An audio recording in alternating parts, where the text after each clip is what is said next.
my guy. So as y'all know, Mississippi just passed the Jim Crow law. You know, just history repeating itself. But there's something that y'all don't know. And I need all my people to listen. We gotta wake up. Cause it's that time. See, cause what y'all don't know is the Jim Crow law is actually associated with the Bible and the curses that was put upon his people. So I want to answer this woman's question. I'm so fucking scared. It has just come to my attention because I didn't know about it just until today. In Mississippi, there was just a law passed like 5 days ago that the Jim Crow laws are being reinstated.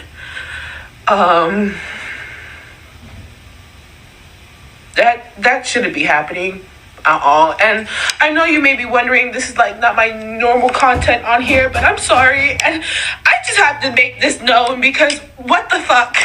What the actual fuck? Why? I really don't understand why people do not like me. Do not like us. Because of my color of skin. I don't understand. I really don't fucking understand. What the fuck did I do? You didn't do nothing. But our ancestors did. The Jim Crow is resurrected in Mississippi. Did wokeness do this? As a matter of fact, it did.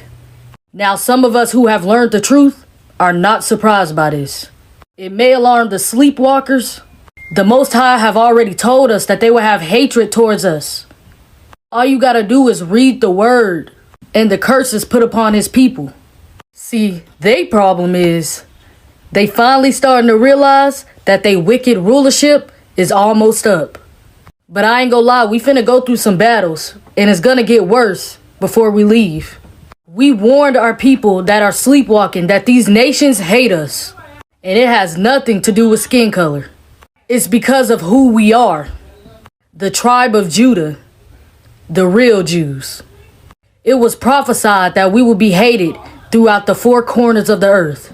What y'all need to find out and learn is that the Bible is our history book. Not a Christian book. Our ancestors were not Christians. They was Israelites. It's time for y'all to learn the truth. And this has nothing to do with religion or tradition. My motto will forever be relationship over religion, truth over tradition. It's that time. It's time for y'all to learn who y'all are. And it's time for y'all to gain a relationship with the Father through his word, not a religion. Now we gonna start off with, who is this? Who is this? Cause the show ain't Yahshua. Cause if the Bible's saying that his hair is white like wool, and I mean white like wool, just like this, where did the brown hair even come from? If it said his skin color was the color of fine brass burnt in a furnace, and I mean burnt in a furnace. This is an actual picture right here of someone burning fine brass. Then where did y'all get white from? Or even the olive skin color y'all keep claiming. Y'all just don't want him to be black so bad. Y'all just make up any lie. And he was born in Israel, which is Northeast Africa. Y'all stop saying Middle East. It was not called the Middle East back then. It was a part of Africa. So you mean to tell me when they had to hide Jesus, Yahshua, in an all-black place in Africa to blend in with the people, you saying that they hid a white man or an olive skin color man in a place full of black people? It's impossible. Which is common sense that he had to be black to blend in with black people. Now I'm finna tell you why his skin color got something to do with the Jim Crow law and them trying to bring back hanging and lynching. Now in the Bible, Pilate's wife had a dream about the Messiah. When she seen that the people was trying to kill him, she pulled her husband aside and said, "Have nothing to do with this righteous man." She said, "I suffered much suffering in a dream today. Have nothing to do with his killing." So Pilate turned to the people and said, "I don't see nothing wrong that this man is doing for me to kill him." Pilate was talking to the Hebrews, our people. He said, if y'all decide to kill this man, the blood will not be on my hands. It will be on y'all's. So then the Jews, aka Hebrew Israelites, mistakenly said, it's okay. Put it on our hands, our children's hands, for generations and generations. Crucify him. So then it was so. So from then on, we was cursed to die the same way he died. Now they like to tell y'all that he died on a cross, but that is far from the truth. The cross is one of the main graven images that he talks about in the Bible. The word cross was never even in the Bible to begin with. It was added in there from a pagan god they called Tammuz. The cross is a symbol of the first letter of his name, a T.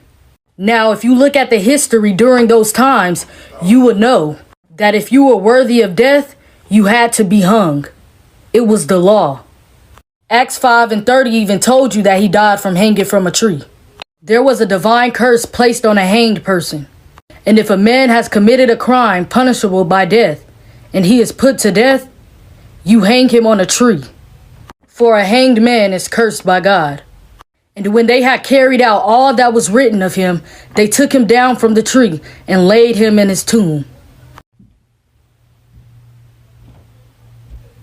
The same way they do us till this day. For what our ancestors have committed, it allowed us to be punished the same way he was punished. I'ma show y'all the curses that was put upon us. Slavery and captivity. Having no power to stand against our enemies. Being sent back to Egypt again by ships. Exiled in the land of our enemies. Scattered among all nations. A very sick and disease-stricken people. At the bottom socially with other races high above us.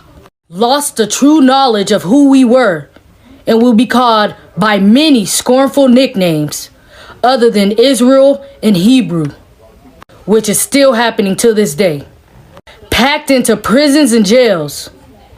A non-properous people.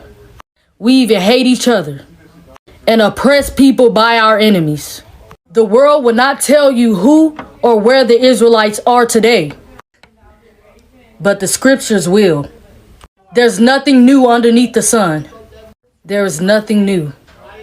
Our sons and daughters will be given to another nation while your eyes grow weary looking for them day after day with no power in your hand. With no power in your hand. With none at all. The cross story couldn't be real if they wanted it to. How did they nail his feet and hands to a cross? When it says that he protected all his bones, not one of them is broken. There would be no way to hammer a huge nail into someone's foot to hang without breaking a bone. There's no way. This is the real reason why no bones shall be broken. The sad reality is, if we continue to disobey, we'll continue to pay. So please, it's time for us to wake up. Stop letting them brainwash you and make you forget who you are. Stop letting them make us feel like we are nobody, because they know who we are. Our people back then just didn't know how to read and write. So they didn't know that the Bible back then was made for them. They felt like it was a horrible, horrible book. But they didn't realize the truth was inside of it. But now it's our time to make up for it. That the truth of who we are is inside of it. Our time is coming, and they know it. The Bible is our true history book. The problem is we let everybody get into our head. Why do you think there is thousands and thousands of religions, but only one true God? All trying to praise the same person, but giving them different names. That's because you were supposed to gain a relationship with the Father through the Word, not a religion. And that's where we as a people fall at.